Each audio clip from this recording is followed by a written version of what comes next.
Muy buenas, estamos en el programa El Club de los Poetas Muertos y qué decir que hoy tenemos en el programa a una maravillosa persona y excelente profesional como es Gracia Jiménez Fernández. Nos va a hablar de lo importante que es la adquisición de una buena comprensión lectora. Y Gracia, para mí es todo un placer contar contigo en el Club de los Poetas Muertos. Mm, Buenas tardes, pues el placer es mío, Antonio. La verdad es que nos ha costado un poquito ajustar las Sí, agendas, pero con buena voluntad al final, fíjate, las cosas se consiguen. Así que aquí efectivamente. estamos y muy agradecida por la invitación. Bueno, de Gracia podemos decir que es licenciada en Psicología por la Universidad de Granada. Desde 2016 es profesora titular en el Departamento de Psicología Evolutiva y de la Educación de la Universidad de Granada, donde imparte docencia en el grado de Educación Primaria, en la asignatura Dificultades de Aprendizaje y en el máster universitario de Investigación e Innovación en currículum y formación. Hay que decir que desde este mismo año es vicedecana de Innovación, Investigación y Transferencia en la Facultad de Ciencias de la Educación de Granada. En cuanto a investigaciones, tenemos que decir que ha realizado el doctorado en psicología experimental y neurociencia en el 2010, ambos por la Universidad de Granada. Es la investigadora responsable del grupo de investigación de la Junta de Andalucía, Psiconeae, Evaluación e Intervención Psicoeducativo de las Necesidades Educativas de Apoyo Educativo. Sus áreas de especialización son el aprendizaje de la lectura, la escritura, las dificultades de aprendizaje y la comprensión lectora. Tiene reconocidos 4 sexenios de investigación por la NEAI, uno de ellos de transferencia, 5 tramos autonómicos y 4 tramos docentes. Ha participado en numerosos proyectos competitivos, tanto nacionales e internacionales. Ha realizado estancias de investigación y docentes en diferentes institutos. Tenemos que decir en cuanto publicaciones que es autora de una treintena de artículos en revistas de impacto en su área y de más de una veintena de libros y capítulos de libros en editoriales de prestigio nacional e internacional. Ha colaborado y colabora impartiendo cursos y seminarios con diferentes centros de formación de profesorado, como Granada, Huelva, Málaga, Murcia, Zaragoza, y algunas asociaciones de maestros de audición y lenguaje. Gracias, un gran currículum y es muy grande. Antonio, eso solamente son años, que ya tengo mi año. Entonces, eso es que cuando va pasando el tiempo y va trabajando, pues acumula, ya está, porque ya uno va dejando de ser joven. Esa es la razón. Ya. Y desde este año eres vicedecana, eh, como me comentaste, ¿no? ¿Cómo surgió esa posibilidad, por cierto? Pues esa posibilidad surgió, bueno, pues la verdad es que apareció, ¿no? Yo no he sido nunca mucho del tema de gestión. Bueno, yo no sé si la gente sabe un poquito que en la universidad tenemos como tres funciones principales, que son la docencia, que es la investigación, y después está la gestión, ¿no? Universitaria. Entonces, yo nunca me he sentido especialmente atraída por la gestión, pero cuando te ofrecen oportunidades de este tipo, porque yo también fui secretaria del Departamento de Psicología Evolutiva y de la Educación, entonces siempre cuando te lo ofrecen, tanto mi labor de secretaría como ahora en el vicedecanato, pues la verdad es que por una parte te sientes halagada porque esa persona ya sea la directora del departamento o la decana en este caso, pues confía en ti, ¿no? Sabe de tu trayectoria, te conoce cómo trabajas y entonces es un acto de confianza muy bonito, ¿no? Y hace que aunque no te guste demasiado, porque la gestión es dura, es muy poco reconocida, hay que dedicar muchas horas, eh, los fallos se evidencian mucho, pero los aciertos no tanto. Ya, Entonces ja, es una labor dura, ¿eh? Es una labor dura, pues como pasa con en el contexto escolar, pues con el jefe de estudio, la jefa de estudio, los directores de los centros, las directoras. Eh, Son labores duras que no se reconocen demasiado. Pero claro, cuando me dijeron que el vicedecanato en el que habían pensado en mí era innovación, investigación y transferencia, pues ya la cosa cambia, ¿no? Y entonces, pues me parecía que se podían hacer cositas bonitas, que tenían mucha relación con lo que yo he venido haciendo, porque tengo un interés muy grande en la transferencia, muy grande, Antonio, muy... La investigación no se puede quedar en la facultad, no se puede quedar en artículos científicos que solamente leemos nosotros. Y creo que es una responsabilidad del investigador educativo. Tenemos que hacer transferencia y tiene que llegar a los coles, a los centros educativos en general. Yo hablo de coles porque es mi ámbito de investigación, no institutos u otros ámbitos, ¿no?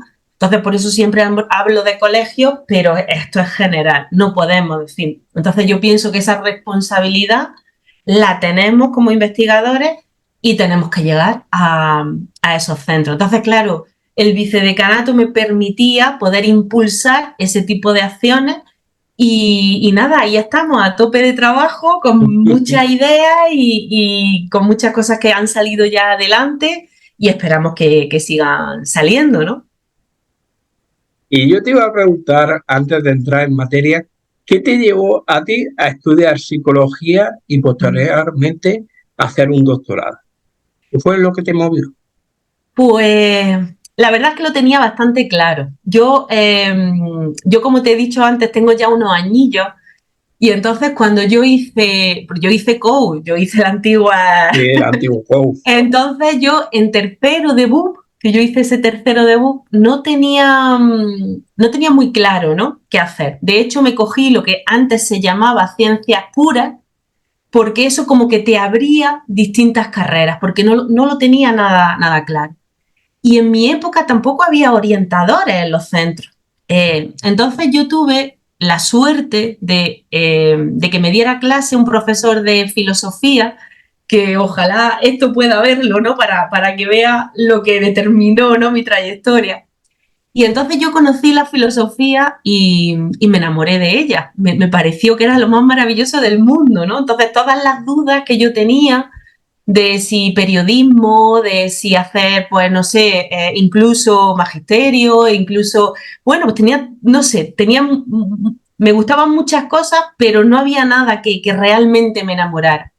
Conocí la filosofía a través de ese profesor y entonces hablé con él, porque ya te digo que es que no teníamos orientadores en el instituto. Claro. Hablé con él y le dije, me encanta esta materia, quiero hacer esto, ¿cómo se estudia esto? Y me dijo, gracias, estudiar filosofía, no sé yo cuántas salidas tiene más allá de ser profesor. Sí. Entonces, espérate que vamos a dar unos temas sobre psicología, vamos a dar condicionamiento clásico, condicionamiento operante, y después me cuentas, si te ha gustado ese ámbito que vamos a ver, que vamos, dentro de unos temas lo vamos a ver, ¿no? Entonces tú ya me dices. Y efectivamente, cuando di esos temas, volví y le dije, Pepe, me encanta. Dice, pues yo te recomiendo que hagas psicología. Además también porque veía un poquito mi carácter, siempre he sido pues de la persona que las amistades le han confiado todo, ¿no? Entonces él veía, ¿no? Él veía ese ambientillo en el instituto, de cómo la gente pues solía confiar en mí. Y, y así me animé a elegir psicología de primera opción y, y nada, y encantadísima. Se me hizo la carrera súper corta e inmediatamente yo sabía que quería más y el mundo de la investigación me encantó, me encantó. Así que Nada, la opción era pues hacer un doctorado, claro. ¿Te llevó muchos años el doctorado? Pues el doctorado me llevó más de lo que esperaba, porque, bueno, yo conseguí una beca de la Junta de Andalucía que se llamaba 2+2, era una FPU, lo que se llama estas becas tipo FPU, FPI. Yo conseguí una beca de ese tipo de la Junta de Andalucía en cuanto acabé y eran 2 años de beca, 2 años de contrato. Entonces, eso, antes de que yo acabara ese contrato, salieron unas plazas para Melilla. Las solicité y conseguí esa plaza para Melilla. Entonces estuve allí 2 años. El hecho de estar en Melilla es también Universidad de Granada, pero claro, todo lo enlentece porque conseguir la muestra, después empieza a dar clases en un ambiente diferente y retrasó un poquito más la tesis de lo esperado. También mi tesis es sobre dislexia, ¿no? Fue sobre Claro, dislexia. Y conseguir muestras no es lo mismo que otro tipo de tesis donde a lo claro. mejor pues va a 3 colegios y tienes 500 alumnos evaluados, ¿no? Yo tenía que ir centro por centro, evaluar a los niños, ver si real, porque queríamos niños no identificados previamente para que no tuvieran un tratamiento previo y por lo tanto la posibilidad de que hubieran desarrollado estrategias compensatorias, que también fue una labor muy bonita porque identificamos a muchos niños que no estaban identificados y que a partir de ese momento empezaron a tener respuesta educativa en sus centros, ¿eh? Así que Eso es muy también fue importante. una parte muy bonita de la tesis. Pero claro, no es una tesis rápida, no fue una tesis rápida entre el tema de la plaza de Melilla y, y, el hecho de que incrementar la muestra era complejo, ¿no? ¿Y nos podrías contar, Gracia, alguna anécdota que te haya llamado especialmente la atención durante tu año como profesora de universidad? Bueno, pues ya son bastantes, la verdad es que ya son bastantes y ha pasado un poquito de todo, ¿no? Pasan cosas, pues a lo mejor más sorprendentes de que, imagínate, una alumna se me desmayó exponiendo, ¿no? Era tan tímida y yo siempre le hago que expongan, porque yo estoy formando a Claro, maestros y una de las salidas de los maestros son las oposiciones, evidentemente, y tienen que exponer, tienen que desarrollar esas habilidades orales, ¿no? Entonces tienen que hacerlo. Y bueno, pues la pobrecilla, pues recuerdo perfectamente cómo pues de pronto estaba hablando y cayó al suelo desmayada, eso, empezamos a preocuparnos, las compañeras, no te preocupes, Gracia, que ya la ha pasado, es que es tan tímida que realmente le ocurre esto, ¿no? Después la vi al cabo de los años, le volví a preguntar, digo, ¿cómo va ya? Dice, ya voy mejor, ya voy, ya no me pasa. Me ya lo sigo va poniendo llevando muy mejor, ¿no? nerviosa, pero ya no me pasa, ¿no? Y bueno, y un montón de cosas bonitas de, pues a mí lo que me resulta muy gratificante, yo doy dificultades de aprendizaje en segundo de primaria, ¿no? En el grado. Entonces, ellos no han tenido contacto con los colegios todavía. Es decir, primero y segundo no se hacen prácticas, las prácticas se hacen a partir de tercero, ¿no? Pues para mí es muy gratificante cuando en tercero nos vemos por los pasillos y me paran y me dicen, gracias, lo que me ha servido todo lo que me contaste. ¿Sabes que hemos identificado a un niño en clase en mis prácticas? Porque yo le he dicho a mi tutora, mira, yo aprendí esto el año pasado y este niño tiene todo, por ejemplo, para un TDL, ¿no? Claro, Eh, entonces, y contrastándolo con mi tutora, pues hemos empezado ya a hablar con los especialistas, con la AL, hemos hablado con la orientadora, tal, y ese niño va a ser evaluado porque realmente tiene esas características, ¿no? Pues eso es realmente muy gratificante, de que veas que tan a corto plazo lo que tú estás transmitiéndole le está llegando y sobre todo le está llegando a un niño, ¿no? Que necesita de esa respuesta educativa adecuada. Así que son momentos muy gratificantes y me suele pasar, es decir, que no es algo puntual, sino que suele no, pasar de eso de que te paren por los pasillos, gracias, que estoy haciendo las prácticas y entonces pues me van comentando eso, es muy gratificante. eso es muy bueno. Gracias, ya entrando en la temática de comprensión lectora, ¿Cómo podríamos definir la comprensión lectora? Bueno, los grandes dan definiciones maravillosas de comprensión lectora, ¿no? Es decir, que no quiero, bueno, ni muchísimo menos. Snow, por ejemplo, tiene una definición maravillosa de comprensión lectora. Y bueno, definiciones hay muchísimas y muy buenas. Pero sí es verdad que a mí me parece fundamental el hecho de considerar la comprensión lectora como una construcción de significado. Nosotros tenemos un material, una materia prima, que es el texto, ¿no? Y nosotros a partir de su lectura tenemos que hacer una construcción de significado.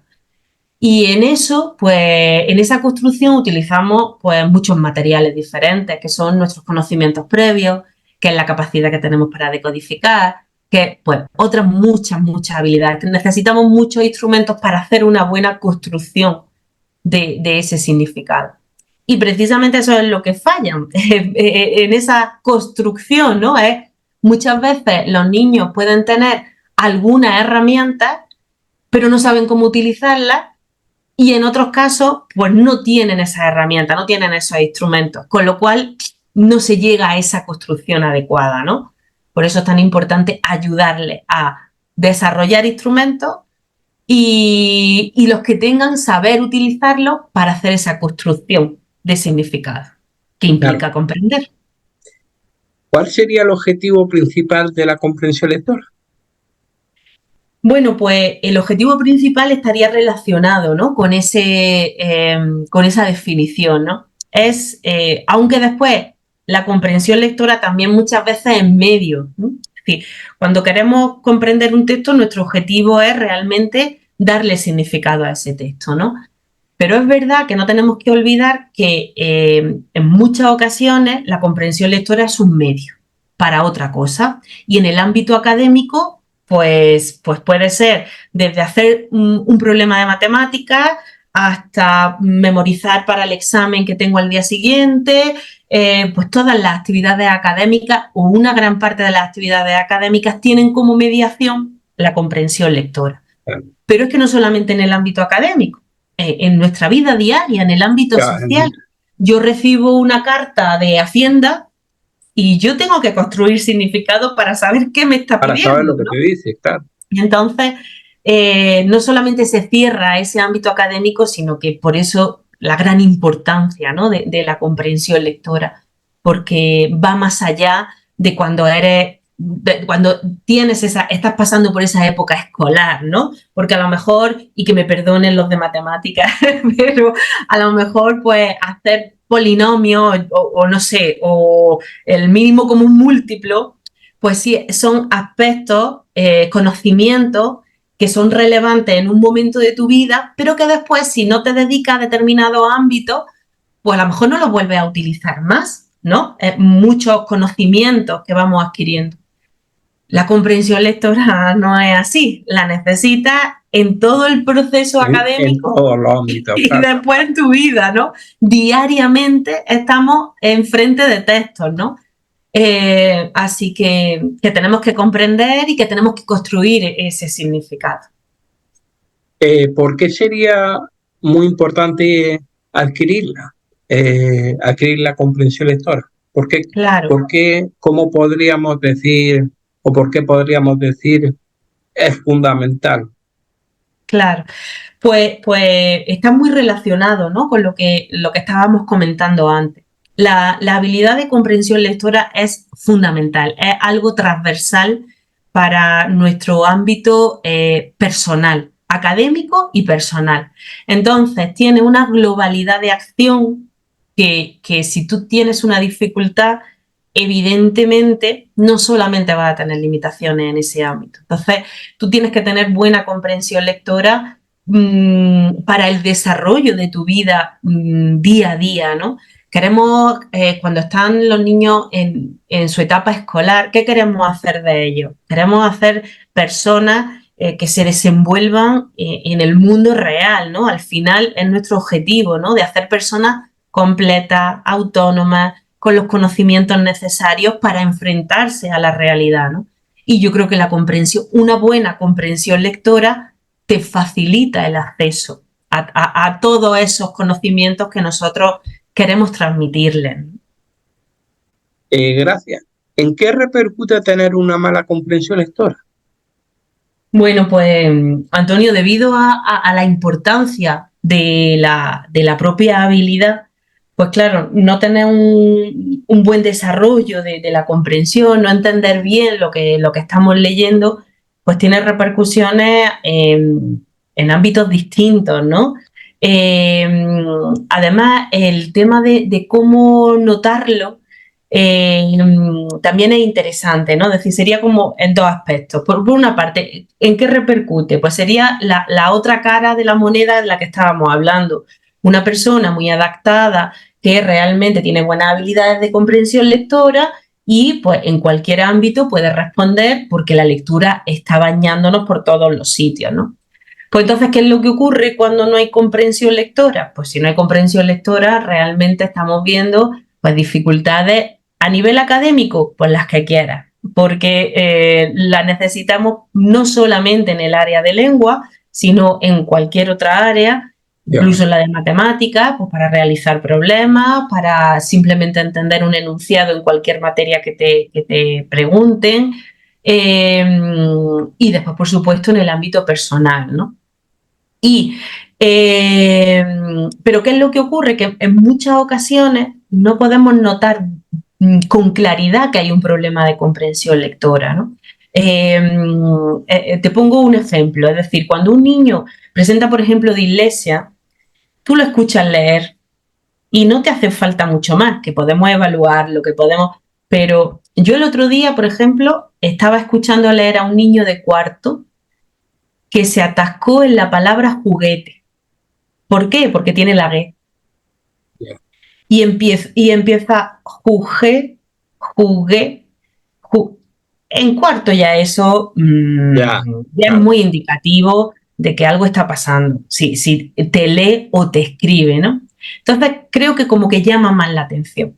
¿Qué es lo que pasa con la comprensión lectora? Que no es tan evidente, porque un niño puede estar leyendo correctamente, decodificando, que llamamos, ¿no?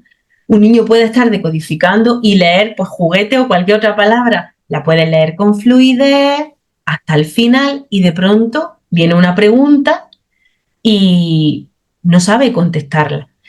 Lo que pasa es que a veces contestan algunas que puedan ser literales, ¿no? Las literales son aquellas que están presentes en el texto de forma directa, ¿no? Si el protagonista llevaba puesto un abrigo, ¿qué llevaba puesto el protagonista? Eso es una pregunta literal, ¿no? Entonces, esas normalmente saben contestarlas. Las que no saben contestarlas son las inferenciales, son aquellas que tienes que deducir la información, que en el texto no aparece de manera explícita, que tú tienes que estar haciendo una buena construcción para poder contestarla. Entonces, eso no es evidente. Eso no es evidente como un niño con dislexia que lee mal, ¿no? Eso es que le pones el texto, que le pones las preguntas, unas te las contesta, otras no te las contesta, y entonces tienes que como rascar un poquito más para saber que hay un problema de comprensión. Entonces, por eso es tan importante que sepamos cómo evaluarla, cómo detectar que un niño tiene esas dificultades en comprensión lectora, porque las repercusiones son muy importantes, ¿no? Que es lo que estábamos comentando. Claro. ¿Y crees que se enseña comprensión lectora en las aulas o que realmente hay más actividades de evaluación? Una gran Pues, pregunta. pues bueno, a mí me alegra mucho que me haga esta pregunta porque yo soy, vamos, un poquito crítica, ¿no? Con el enfoque de enseñanza que actualmente se está llevando a cabo con la comprensión lectora, que actualmente y que toda la vida, ¿no? No creo, no es algo de ahora, ni muchísimo menos. No pasa solo, desafortunadamente no pasa solo con la comprensión lectora. Hace poco también escribí un artículo divulgativo donde hablaba de escritura y hablábamos de los dictados y de, bueno, se creó un poquito así también de polémica. Pero es verdad que hay muchas actividades que se hacen en el ámbito escolar que son más de evaluación que de intervención o de enseñanza. Y la evaluación está muy bien. Necesitamos saber dónde tiene problemas ese niño, lo que comentaba anteriormente. Tú necesitas saber qué tipo de textos son los que no comprende, qué tipo de preguntas son las que no sabe contestar, y eso nos lo da la evaluación, sin duda.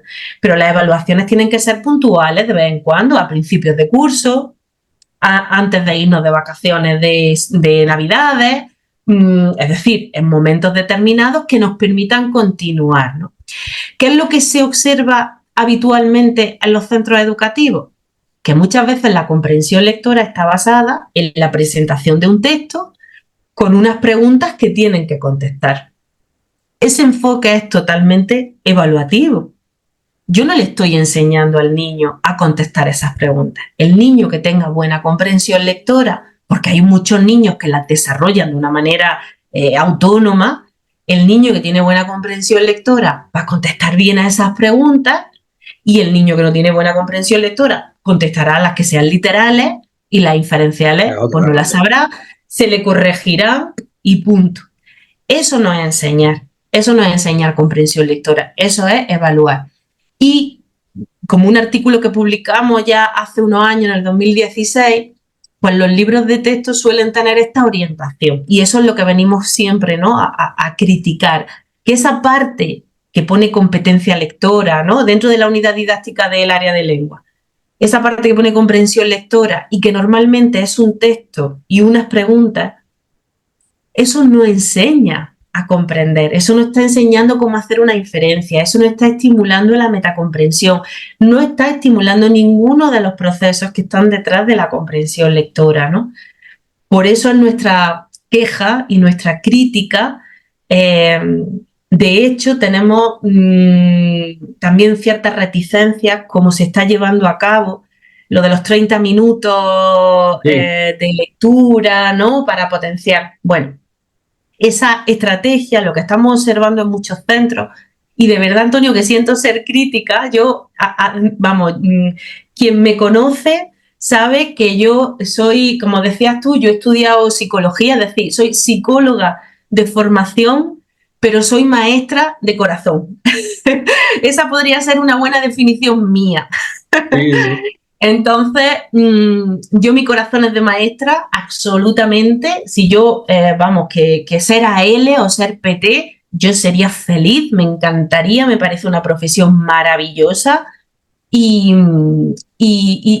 ser maestra, tutora de una clase de 25 o de 26, donde ha estado mi hija, por ejemplo, este año, 26 alumnos de segundo de primaria, es muy difícil llevar a cabo eso. Entonces, mi admiración absoluta a toda la profesión docente, ¿no? Eso que vaya por delante. Pero es verdad que incluso desde la propia universidad no damos la formación adecuada, ¿no?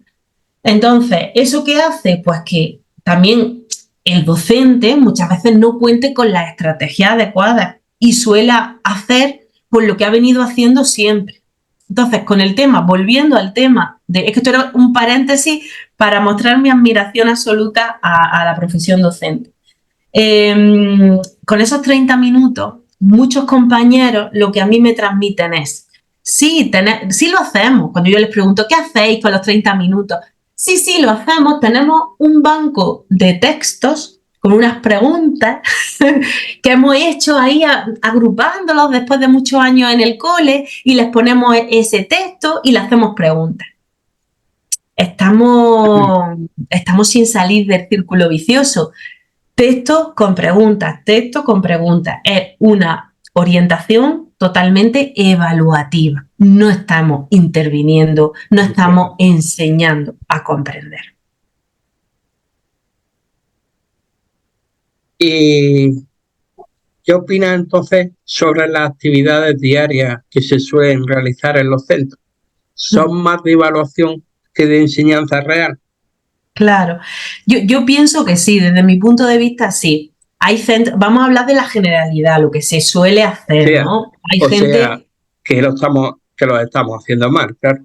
Bueno, es decir, hay de todo, pero sí es verdad que de hecho en el CEP de Granada este año vamos a repetir un curso sobre cómo enseñar estrategias de comprensión lectora, ¿no? De cómo ir más allá de ese enfoque.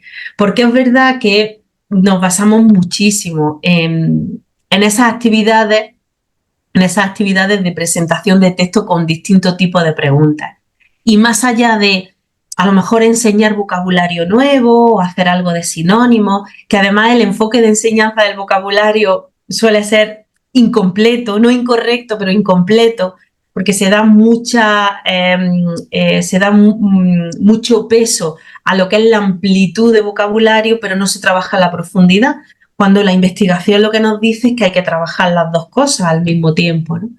Entonces, sí que es incompleto y con ese peso más en la evaluación, ¿no? Yo creo que hay que hacer esa reflexión de decir, esta actividad que yo estoy proponiéndole a mis alumnos, ¿no?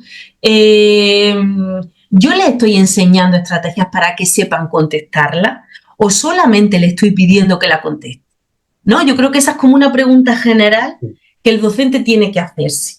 Por ejemplo, con un dictado, ¿no? No solamente en tema de comprensión lectora, en ese tema también, es decir, si yo solamente cojo un párrafo y se lo dicto, pues quien sepa escribirlo lo escribirá bien y quien no sepa escribirlo lo escribirá mal. Pero yo estoy enseñándole estrategias. Entonces, con comprensión lectora y con otras muchas más actividades, pues adolece de tener ese peso, ¿no? Más la evaluación que lo que es la enseñanza real. Además, de hecho, los dictados no son recomendados la mayoría de las veces. Claro, y sobre todo en su versión tradicional. Es decir, que yo siempre me refiero, porque dictados hay de muchísimos tipos y yo del contacto con los maestros incluso he aprendido dictado. Un maestro me explicó lo que era un dictado preventivo y me encantó la idea, me pareció una idea maravillosa, ¿no? De ese dictado preventivo, que los niños ante la duda no escriben la palabra, sino que dejan el espacio en blanco y después se corrige entre todos. Y entonces, vamos a ver, ¿qué dudas habéis tenido? Esta, ¿cómo se escribe? La escribe el maestro o la maestra en la pizarra. ¿Veis? Es con B, es con H, es con tal. Venga, escribidla ahora de su forma correcta. De que venga de error, pues el modelo correcto. Eso es, ¿no? Entonces, pues quiero decir que hay dictados y dictados, pero lo que entendemos por un dictado tradicional, donde se coge un párrafo, se dicta a los niños, después se corrige y copia las faltas 10 veces, ¿no? Ese es el no recomendable, el que realmente no aporta nada para la ortografía. Claro. Si tuviéramos que decir o si tuviéramos que establecer la diferencia entre enseñar comprensión lectora frente a la evaluación de la comprensión lectora, ¿cuál sería la diferencia que habría entre las dos? Pues mira, la evaluación implica la estructura de actividades que he comentado previamente. Es decir, le ponemos un texto al niño y le decimos, léete este texto porque después vas a tener que hacer estas actividades, ¿no? Y entonces, pues el texto va describiendo lo que sea y se le van haciendo preguntas sobre él. O completa las palabras que faltan. O, bueno, pues eso sería evaluación, porque en realidad tú no le estás enseñando ninguna estrategia. Ahora, ¿cómo sería una intervención? La intervención se tiene que centrar fundamentalmente, bueno, hay varios tipos de intervención, pero voy a comentarte un ejemplo que siempre con los ejemplos todo se puede entender mejor, ¿no?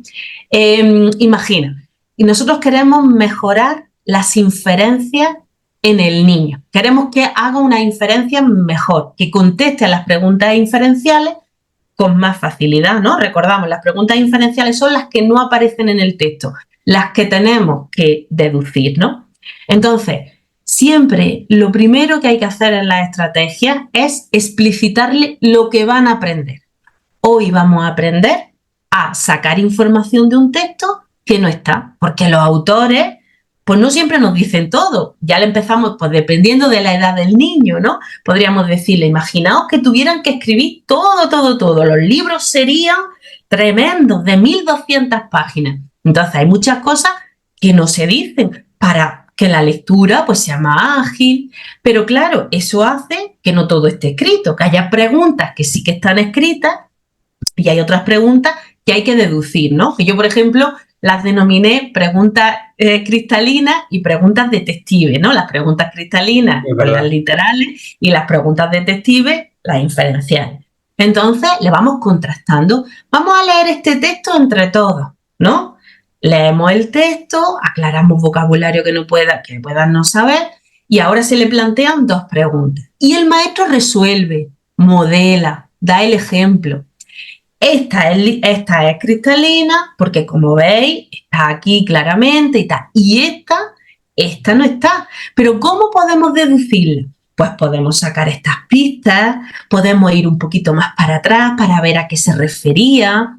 Exactamente, por ejemplo, cuando dice el pronombre ella, ¿quién era ella? Vas para atrás para obtener pistas que te permitan contestarla, ¿no? Entonces, siempre hay una fase de explicitación de qué queremos aprender, ya sea inferencia, metacomprensión, sacar la idea principal, lo que sea. Después hay un modelado de nuestra parte y a partir de ahí ya ellos van resolviendo una tarea parecida y vamos incrementando complejidad.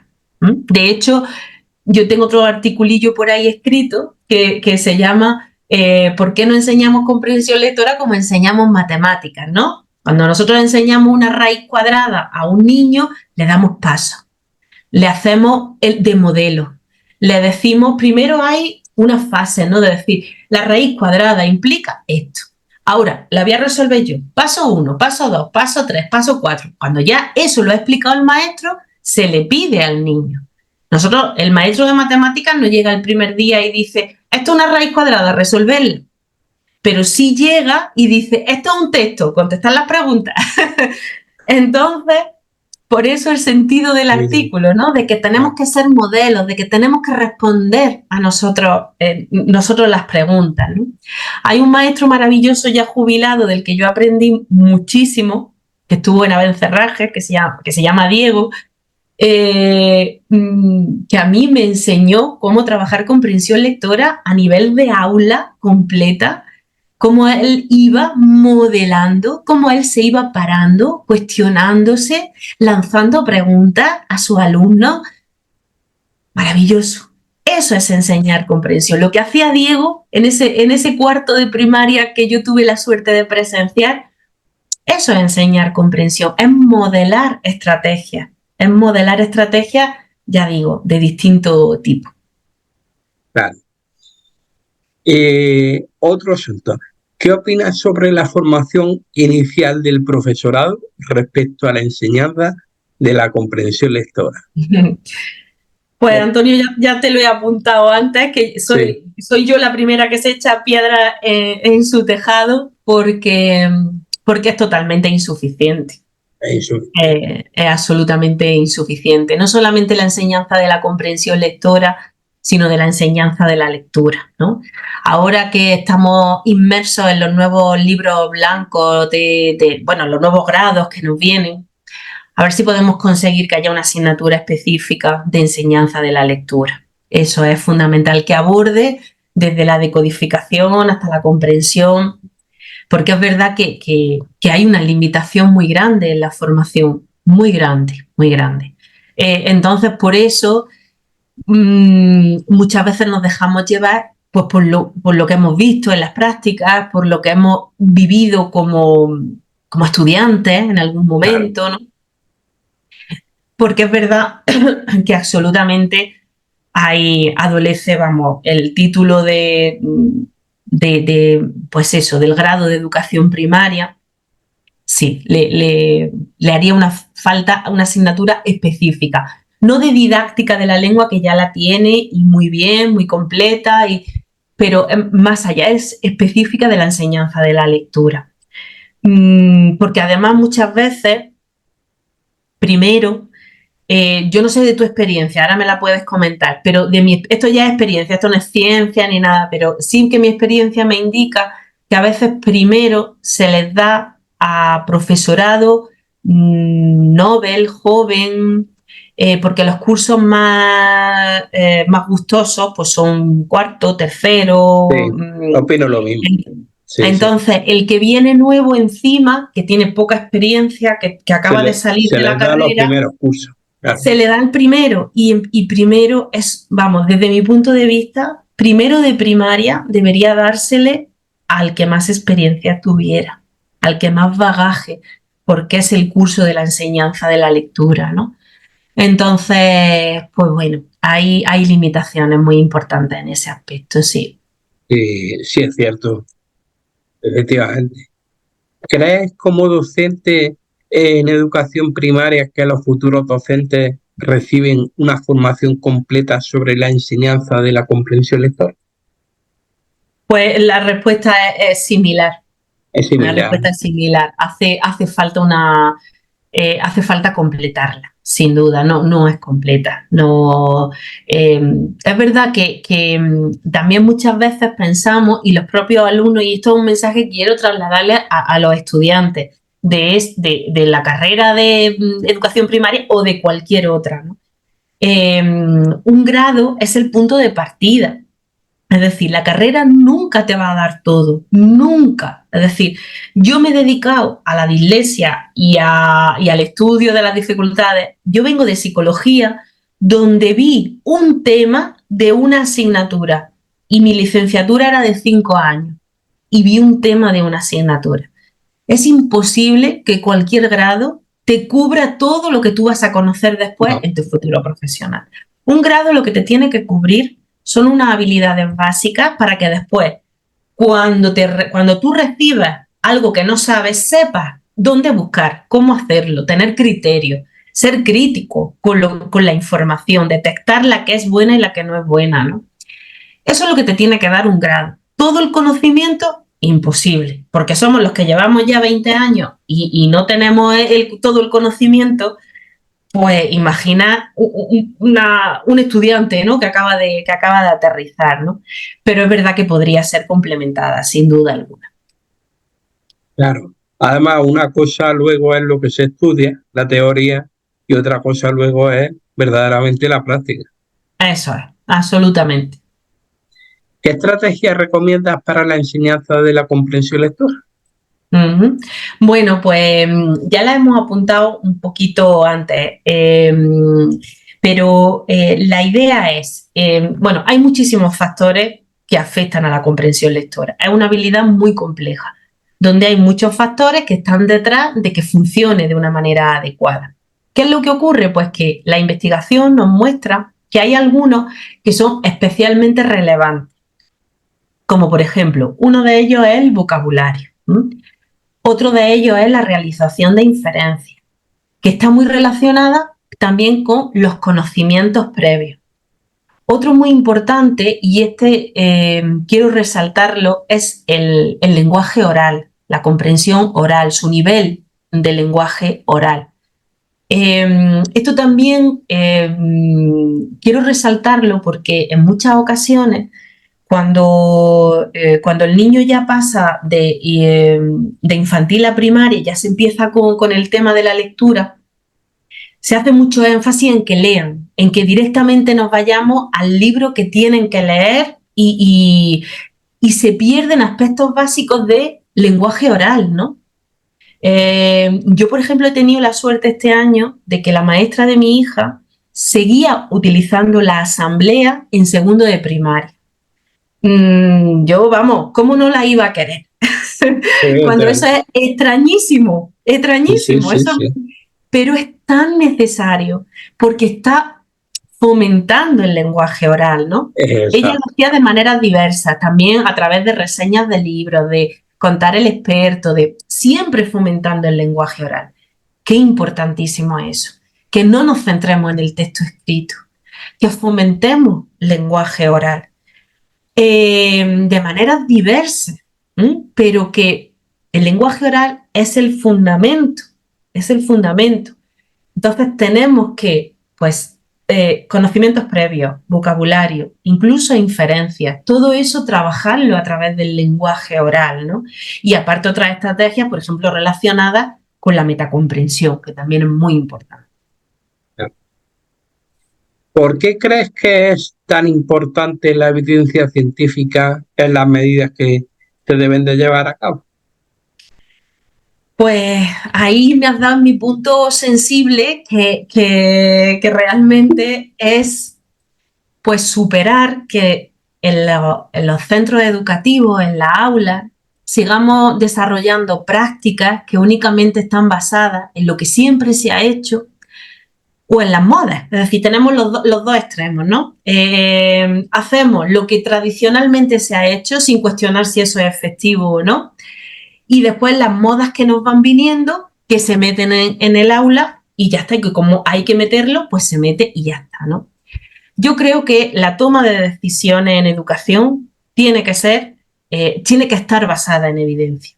Y no es que sea solo eso, es decir, para mí la educación basada en evidencia es la confluencia de tres aspectos, que son la experiencia docente, lo que a mí me dice mi propia experiencia de mi trayectoria, el contexto donde estoy, porque cada colegio es un mundo y está en un contexto diferente, y después lo que me dice la ciencia.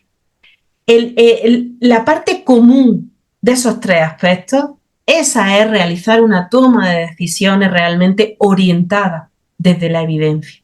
Y me parece fundamental que nuestros niños tengan experiencias en el aula que estén basadas en lo que sea efectivo. Y más aún, y no nos hemos metido en el tema, pero por lo menos apuntarlo, los niños con NEAE. Y aquellos que sois AL, aquellos que sois PT, que tan poquito tiempo podéis ver a los niños, vuestro tiempo de trabajo tiene que ser máximo, tiene que ser aprovechado 100%. Por lo tanto, la orientación es esa, tiene que ser esa. La toma de decisiones tiene que estar orientada desde lo que nos dicen los resultados científicos. Y ahora llegamos a otra gran pregunta. ¿Se debe trabajar la comprensión lectora en infantil pese a no ser un objetivo de esta etapa? ¿Y a través de qué vía? Pues la respuesta es un sí rotundo, y está muy relacionado con lo que os comentaba antes, ¿no? Los estudios que nos dicen que el peso del lenguaje oral es fundamental para construir una buena comprensión lectora. En infantil se puede trabajar lenguaje oral, no es que se pueda, es que se debe trabajar lenguaje oral, ¿no? Entonces, a través de dibujos, a través de películas, de escenas, es decir, sin nada de lenguaje escrito, podemos trabajar esa comprensión oral que nos va a permitir sentar las bases de lo que será en primaria esa comprensión lectora. Así que evidentemente sí. ¿Se pueden trabajar inferencias en infantil? Sí, pues con dibujos, con escenas, donde tú le preguntes qué crees que va a pasar, en qué estación del año estará, en función de las pistas que va viendo. Hay millones de formas de ir fomentando esa comprensión oral. Bueno, y una pregunta de cara al futuro, ¿cuáles serían tus próximos objetivos? Pues mi próximo objetivo, así a corto plazo, de hecho, mañana voy a finalizar la presentación de un proyecto precisamente de comprensión lectora, porque lo que queremos es ofrecer a los docentes material gratuito, accesible, para trabajar comprensión lectora. Yo, de mi experiencia de la colaboración con los centros de profesorado, con las asociaciones también, veo que al final, cuando nosotros le contamos pues los modelos de comprensión lectora, cómo se trabaja en estrategia, pero ellos demandan materiales, porque estáis a tope de trabajo. Claro. Estáis a tope, no podéis centraros en decir, vale, me ha contado una estrategia de inferencia, pero esto cómo lo llevo a mi aula, ¿no? Entonces, ese proyecto que vamos a pedirle a la Junta de Andalucía, cruzamos todos los dedos para que nos lo conceda, pues lo que vamos a solicitar es financiación para crear un programa basado en evidencia, pero que sea accesible y totalmente disponible, gratuito, pues eso, ciencia abierta 100%, para todos los docentes que quieran utilizarlo. Actividades ya hechas, con los materiales, con todo listo para su uso en el aula y basado en evidencia. Además tenemos la colaboración de precisamente un PT que quiere hacer su tesis doctoral en esto. Entonces yo creo que la colaboración entre investigadores educativos y maestros es maravillosa, es necesaria, ¿no? Ese feedback Efectivamente. que nos damos los unos a los otros es realmente maravilloso y ese es mi próximo objetivo, que como digo, crucemos los dedos para que en la Junta lo evalúen con buenos ojos y podamos ofreceros esos materiales para que podáis intervenir comprensión lectora o enseñar comprensión lectora de una manera fácil, accesible y basada en evidencia. Porque además es muy necesario. Es muy necesario. Pues gracias, decirte que ha sido un verdadero placer tenerte por aquí, por el Club de los Poetas Muertos, y que ha sido, bueno, pues increíble. Yo ya sabes que cuando te conocí era en un curso del CES, y desde ese momento la verdad es que me encantó el curso, y además aportaba mucha información que por desgracia muchas veces no nos llega. Y, y bueno, pues la verdad es que por eso tenía que llamarte al programa, y porque creo que es importante que se dé mucha información sobre la comprensión lectora. Pues nada, muchas gracias a ti, Antonio, muchas gracias por hacer este tipo de programas divulgativos que lleguen a la gente, que al final es lo que queremos realmente, ¿no? Que este tipo de información pues pueda estar pues en abierto y que llegue a la gente y que realmente pues ha sido un placer estar este ratito y compartir esta conversación sobre comprensión lectora. Muchas gracias, de verdad. Muchísimas gracias.